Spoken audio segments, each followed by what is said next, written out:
Hello, and welcome to another segment of the Coatesville Area Public Library's Oral History Project. I'm your host, Kirk Witmer, and with me today I have yet another native Coatesvillian and someone who has been an integral part of Coatesville government for many years. Please welcome Wayne Woodward. Wayne, it's nice to have you with us today. Nice to be with you. Wayne, you were born in 1930, I think you told me. Right. And what can you recall for us of what life was like in Coatesville as a youngster? Well, as a youngster there, I recall going down to the YMCA and playing basketball on Saturday nights in the church league there. That was something I enjoyed. And then I can recall going down to the Boy Scout house there next to the Presbyterian Church, and John Harley had his Troop 74 and a lot of activities at the Scout house. Mm-hmm. And I can recall the Scouts on a Friday night would go up on what's now Elmwood Gardens. It was Miller Hill then, and we'd play Capture the Flag up there. Mm-hmm. And I can recall there was a boy, my home was up on Westchester Road, and we'd be able to go sledding there from the top of the hill down to Sandy's drugstore at 8th Avenue. Mm-hmm. Had quite a long sled ride. The Westchester Road and 8th Avenue, Westchester Road was a dirt road then. When I was a kid, it was paved, I believe, around 1939 or 1940. And there were some of the things I remember.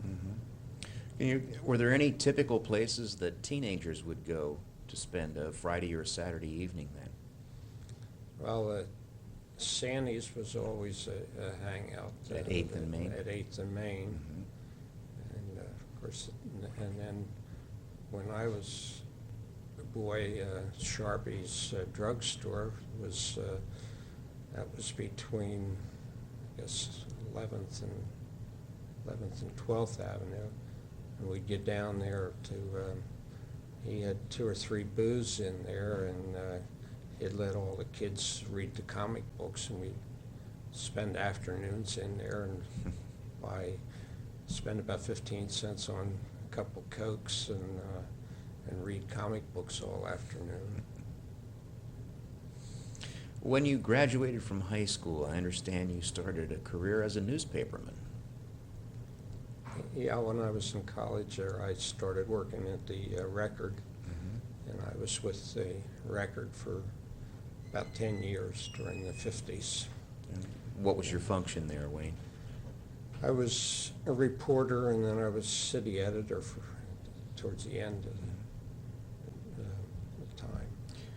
It was I thought, a pretty good newspaper back there in the 50s. C.H. Heinzelman was the owner there. Fred Manship was the editor. And Wayne Morris was from up in Sadsburyville. He was the market scribe. It was an entirely different paper then. Mm-hmm. When I started working there, you had a regular beat in the morning. You'd start off with go to the police station and pick up the news there, and then go up to the Warshies firehouse and get any stories from there, and check in at the YMCA and check in the alderman's office, and go up to the post office. Had a regular beat. Mm-hmm. Gathered all the news that was fit to print, or at least all the news you could find anyway. All the news that we could find. It was the Record was sort of a big family at that time. Mm-hmm. Of course, the paper was, when I started there, it was selling, I think, for 3 cents a copy. And I remember it went up to a nickel. And this is in the early 50s? The early 50s, yeah. Mm-hmm. And you went to college where? Ursinus. Okay. So you spent some time away from Coatesville. I was away at in college and then in the Navy, and then I started the record. Right.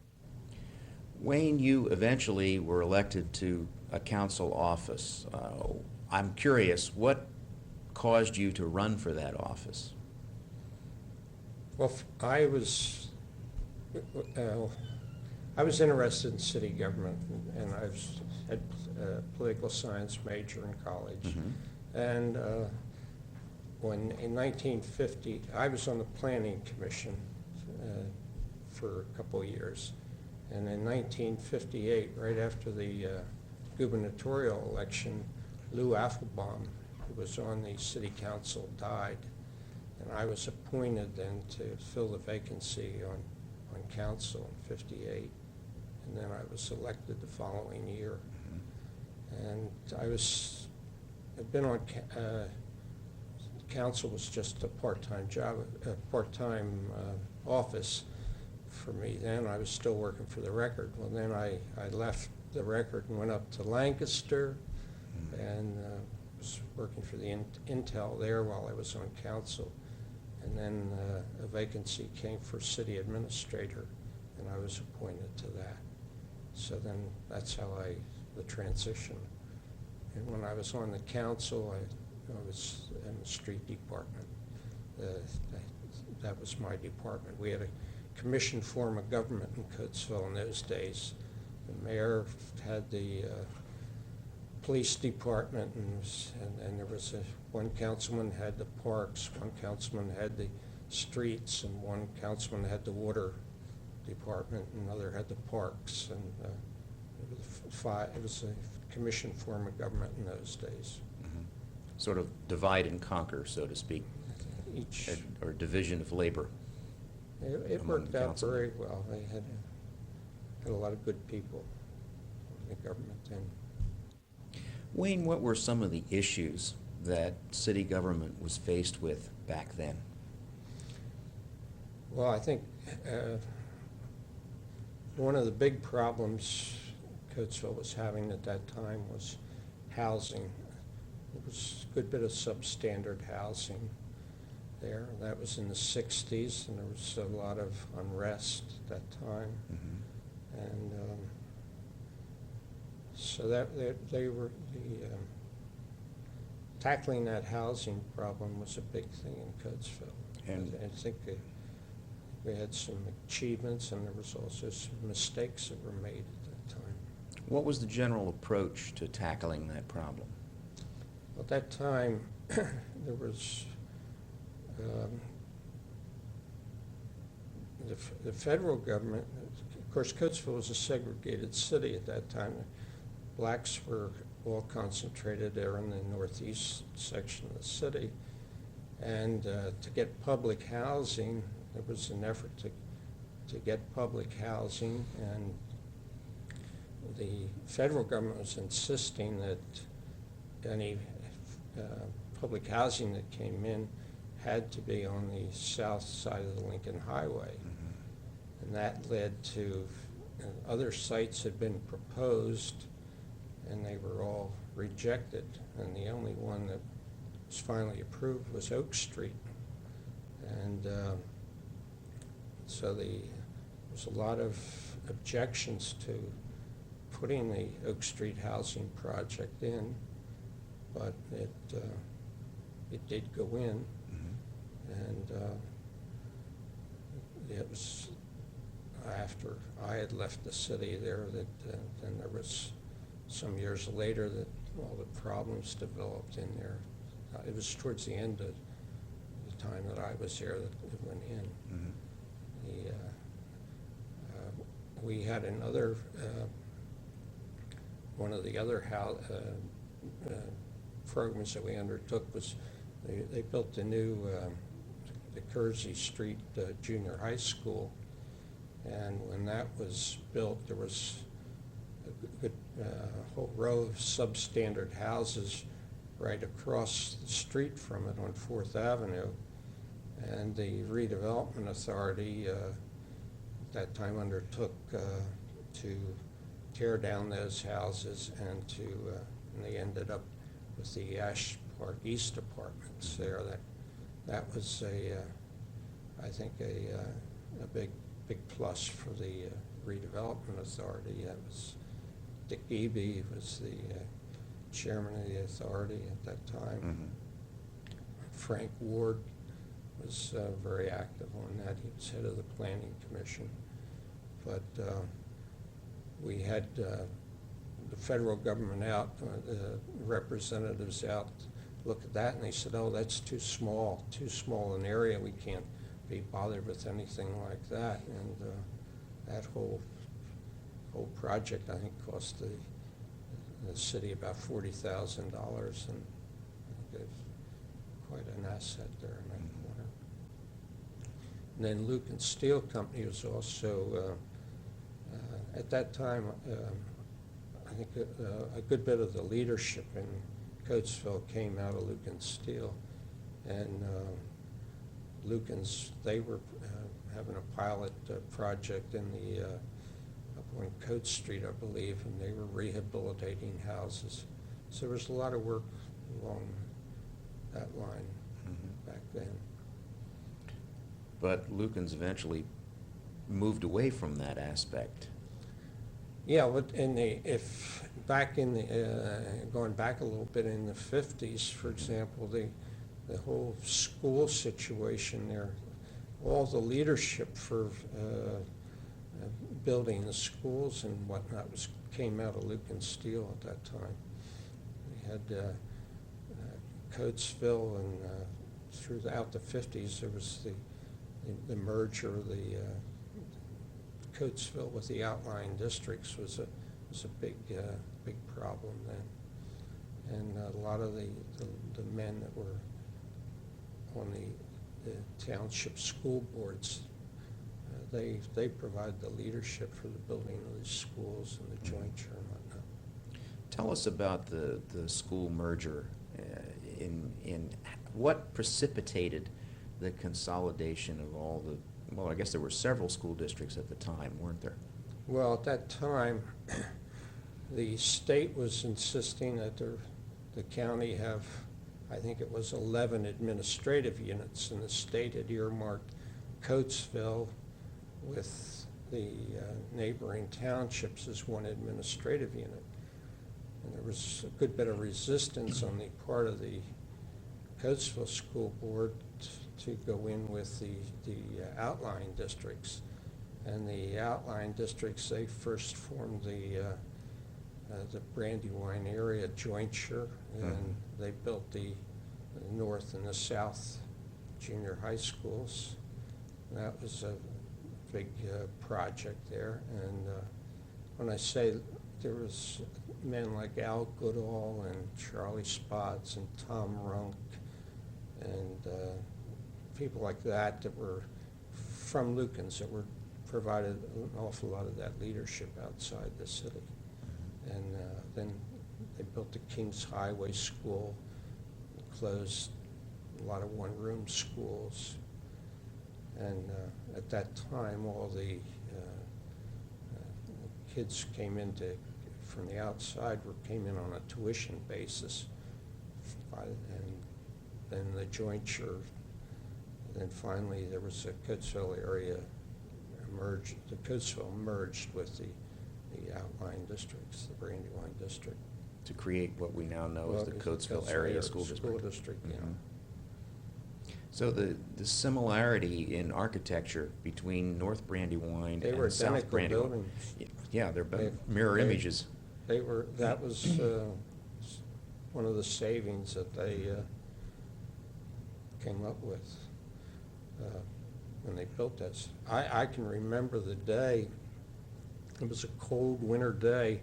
They had a site committee from the outlying districts there to come up with the locations for these two schools, these junior highs. And they took a school bus and rode all over the area. And the site committee, they had come up with a spot out near on the Lincoln Highway, way out in west, I think in Salisbury Township, and up on Westchester Road as the sites for these two schools. And some of the members that on the board didn't think that was too good an idea, and they thought it should be something north and south of the Hine. And that day when they took a ride around, it was pointed out. Another fellow that was real active in all of that merger bit was Earl Smith. He was a backbone of the Brandywine Area School Board. What was his real role? How did he influence the board? Oh, he was just a real dedicated person, and he smoothed things out a lot. He later became a state representative, and he was a real dedicated person. Sounds like he did a lot to pave the way for where we are now. He did an awful lot. He had a lot to do with the Kings Highway School and those two junior high schools. Wayne, can you give us a little more detail about the relationship between city government and the community itself, and how government was responsible to the needs of the people who live here? Well, one of the councilmen was Robert McFalls, who was the director of the park department, and he was very active in establishing new parks in the city, and he was very much interested in the beautification program. He was one of the things that I remember that he did. It's not exactly answering your question, but in that was in the Vietnam period, and he was very much concerned about that no recognition was being given to these boys from Coatesville that were losing their lives over there. And so in 1969, he made arrangements there for a plaque being placed down in Harmony Street, flagpole erected, and there was a Veterans Day ceremony there for honoring the boys that were over in Vietnam. I think that was way before that became anybody elsewhere started to put in a plaque or any recognition for those people, boys. Long before we had a Vietnam Veterans Memorial, right. We did it first here in Coatesville. Yeah.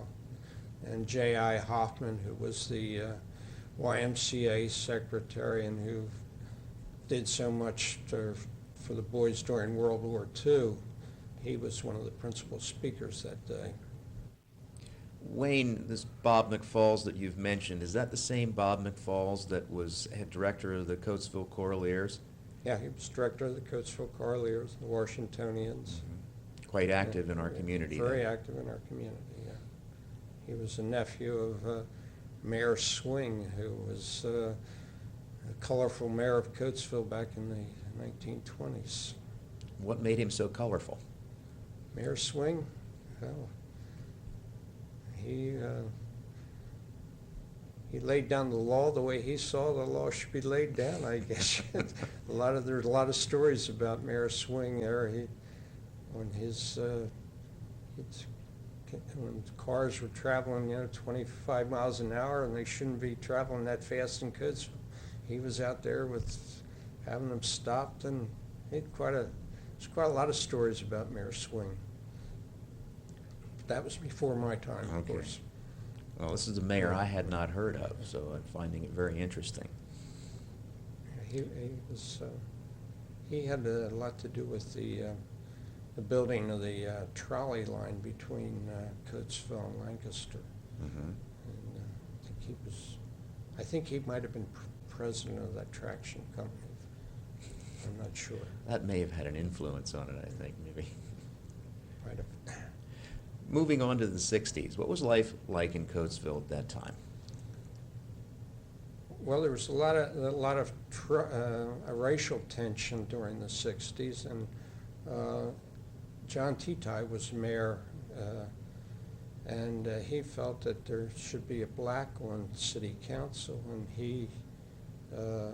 when a vacancy occurred, he had Archie Perry appointed to the city council. I believe he was our first black that served on the council. Mm-hmm. What can you tell us about Archie Perry? He was a teacher here at the high school, and he had been an athlete there in the high school, I think,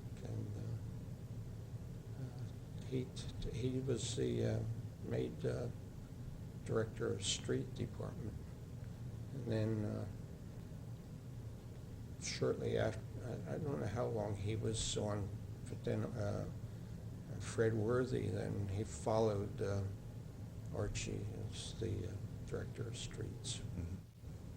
Wayne, tell me more about your transition into county government from the city of Coatesville to Chester County government. How did that come about? Well, I guess it was 1971, I believe. In the election that year, John Teti lost to Francis Regner. One of the issues of that campaign was that they said they wanted a full-time mayor, and the mayor's job paid $3,600 there, and it was a part-time job for John Teti, although he spent a good bit of time devoted to the job. John worked over at the courthouse.